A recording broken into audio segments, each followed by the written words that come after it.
Welcome back to the Land Bulletin Podcast, where every other week we bring you experts in the field to impart their knowledge when it comes to the ranch and sporting property market, buying and selling advice, the latest best stewardship practices, as well as topics that impact landowners every day. I'm your host, Haley Mirr. Let's jump in. Welcome back to the Land Bulletin Podcast. It's Haley Mirr here, and today we're going to be continuing in our series called The Back 40, where we look at towns throughout the West that maybe you're not as familiar with, sections of the West, these different states that you might have driven before, but have never really known about. So today we're looking actually in an area called Albion, Idaho. And what better person to talk about that area of the West than Chris Corroon. So welcome to the podcast, Chris. Thanks, Haley. Before we get started, what was the first time that you kind of were brought to Albion? I'd love to know what brought you to that area and what's drawn you to it ever since.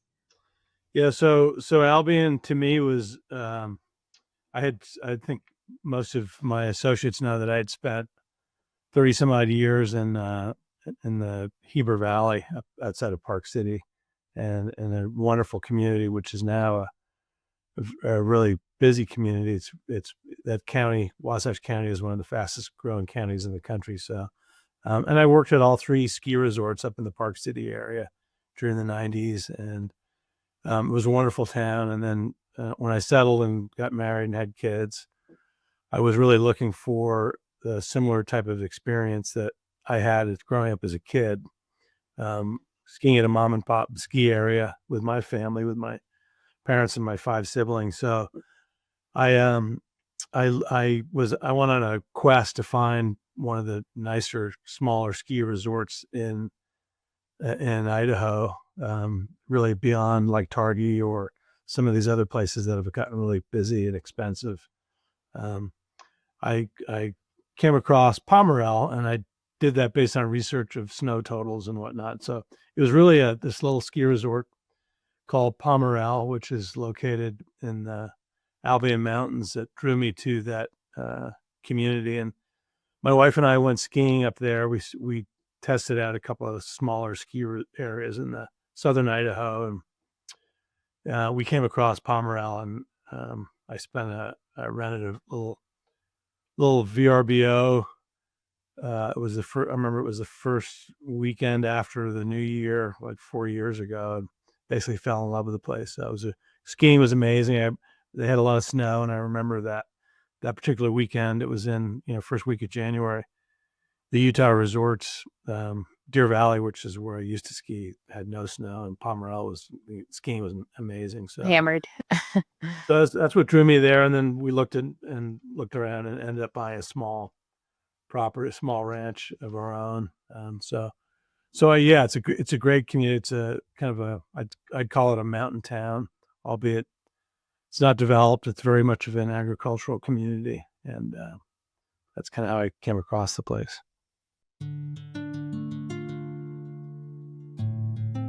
And what makes Albion a little bit more unique when compared to other towns in Idaho? It's a small community with a lot of history. It was a stopping place, I think, for the Oregon Trail. So there's a lot of history there. There's a lot of history, kind of Mormon pioneer history, and just trading history, and history of Native American settlements there as well.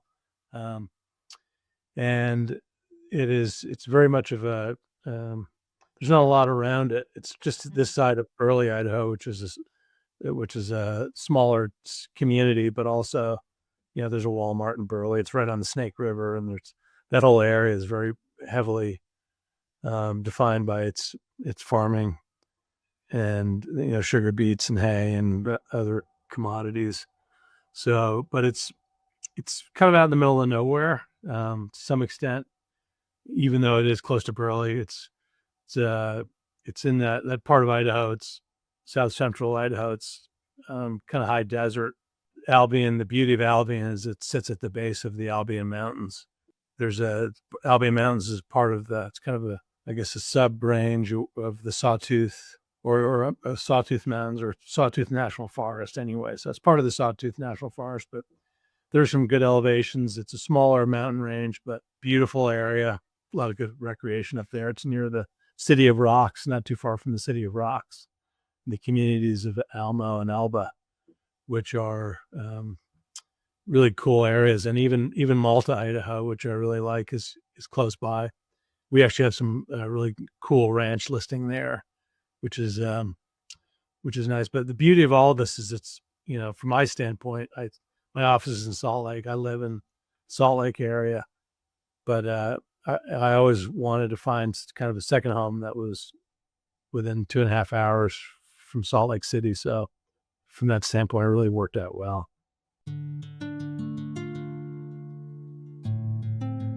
Beyond, so I guess, you've talked about the skiing. Are there other things that might attract tourists to this area? Recreational, things like that? Yeah, City of Rocks, there's some fishing. It's I wouldn't say there's a heavy tourism base there, but Okay. it's a great area for, I talked to a lot of my clients that are ranchers. Albion is a lot more affordable, especially for a young farmer or rancher that wanted to get started. It's even though there's a lack of good stuff for sale, there's still opportunities to buy out there. We've got a great listing in Malta, Idaho, that's $4.5 million on, and it's got a ton of potential. And you'd be hard pressed to find anything like that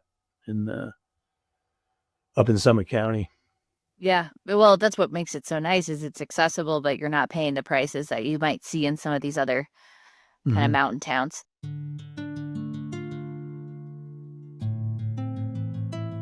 What is kind of the best time of year? I know you have a place up there. What's the best time of year to kind of visit Albion? I'd say really year round. Yeah. Spring, obviously, I was up there last weekend. It's spectacular. It's green, but I'm a winter guy, so I really enjoy the winters up there. Summer's beautiful. Obviously, if you're a Salt Lake family that wants to departure from, say Driggs or Sun Valley or Summit County, Park City, then Albion is a great place. There's some inns there. There's some really cool VRBOs. You can drive up to the ski resort and hike around, and it's really super quiet. And there's a cool little restaurant in town. My favorite spot is the gas station. Biscuits and gravy, but it's a great weekend getaway for somebody that wants to just and it's affordable. Obviously, it's not not too expensive. City of Rocks has some great camping spots. For City of Rocks is it's a national reserve, and it's got really interesting rock formations. There's a lot of technical climbers that go out there, and there's some really cool RV places and camping spots. Yeah. So year round sounds like a pretty awesome spot to put your camper or do something like that. And just from an investments perspective, we've kind of talked about pricing and things, but if I'm looking for a ranch and I'm kind of between a couple different areas near that region, what would kind of cause me to want to invest in a ranch near Albion? Well, we have some good grazing property for sale. We have some smaller grazing properties. We also have what I think is probably one of the nicer ranches listed that I've been on, and it's I've been on a lot of properties in all over Utah and southern Idaho. We've got this 3,300 acre ranch listed just outside of Albion, and probably one of the more incredible properties I've been on, just from a sense of arrival and location relative to. It's a north facing property with 2 major drainages in it, and to me those properties are hard to find. So that property would be 3 times what the value is in, say, Summit, or maybe even 4 times Summit, Morgan County. And it's probably nicer than anything I've seen in the Wasatch Back, or as nice. So that's kind of the draw. You don't have to be a billionaire to live in Albion. You might have to have some capacity, but it's still much more affordable. And I'd say you don't even have to be a multi-millionaire. So it's definitely within reach of a lot more of a kind of a buyer base. What's like the makeup or the fabric of the type of buyers that own land up there? Is it a lot of kind of families? Is it, larger cattle operations? What do you see kind of in the marketscape up there? Albion is mostly smaller families. There's a handful of large multi-generational ranching families. You get outside of Albion into the county up by Burley, and there are bigger agribusinesses that have larger holdings in the area, but still very much family-oriented area, which is great. So I've never been to Albion, and full disclosure, I don't know what it looks like. But is it like a main town with like the main street going through it, a few shops here and there? What's kind of like the amenities that you might find? It's a great question, and it's probably what attracted our family to Albion. Is it's got the infrastructure is there's you pull into the community into the main drag, so to speak, and you've got some beautiful old growth trees, so you can tell it's a historic town. There's some cool older buildings, and it's just got a really neat sense of arrival. As most of us who've been driven throughout the country or throughout the West, when you come into an area that's been well maintained, it's there's good people there. It's got a good history. I can't say that about a lot of rural areas of certainly Utah and Idaho, but this particular area, probably because it has so much history with the normal school, which was built there I believe in the 1920s or 30s, but there's a lot there, and it's a really nice sense of place, and even the listings that we have there, they've all got really just good sense of arrivals, and you don't have to drive through public land or somebody else's private land to get to these properties. They're all of them are accessible year round. So Albion has its own kind of native flock of wild turkeys that hang around town, which is kind of unique. Is hunting kind of big up there? Is it? Well, this is just a kind of like I think it may be somebody's domestic turkeys, but I think they look like wild turkeys, but they're there, and it's kind of fun. Every time you drive through town, they're crossing the road. So that's the only that's the only time there's a traffic jam in Albion. And what are the locals? I always wonder, like, who are the people that actually live here, the people that aren't kind of the secondary homeowners and things like that? There are people that are from the area. There's people that have certainly moved in from other parts of the country, but they're all pretty intent on keeping Albion, which is great, keeping that rural character and preserving their their farming and ranching heritage, which is another reason that I kind of that attracted me to that community. Is there any things about this area in particular, Chris, that kind of make it unique or specific compared to kind of other towns that you've worked in?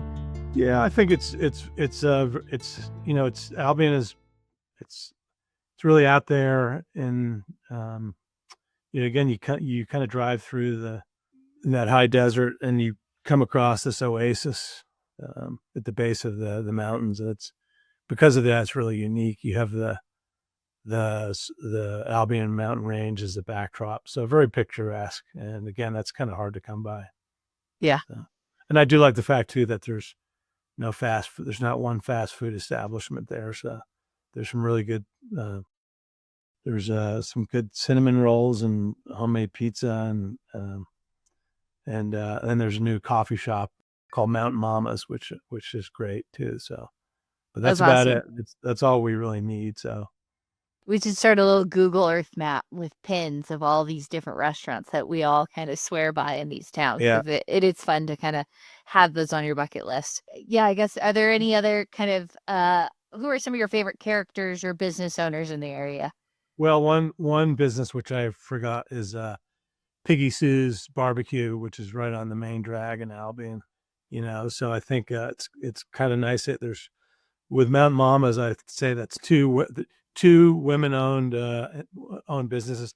The other thing I would be hate to forget is Albion Mercantile, and we go there as many times as we can when they're open because they have the best ice cream and they have a lot of good provisions. So my kids love getting ice cream there. We take our little side by side and venture into town. It's a lot of fun.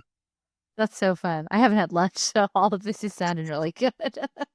So Peggy Sue, Mountain Mama, and the Mercantile. I got it. I've already remembered it. Awesome. Well, I'm excited to, once I get some free time, now that it's summer, I don't really have any, but to You have make a a place trip to up there. stay. You have a place to Perfect. stay. Well, thanks, Chris, for coming on the show and letting us know a little bit about Albion. If you guys have questions about the listings that we have available in this area or just want to know the makeup of kind of the region, let us know or give Chris a direct call. He's happy to chat about it. So thanks for listening. Thanks, Haley. Thanks for joining us today. To learn more about the ranch real estate market or our ranch marketing process, make sure to subscribe to our newsletter on our website at mirranchgroup.com or give us a call at 303-623-4545. See you next time.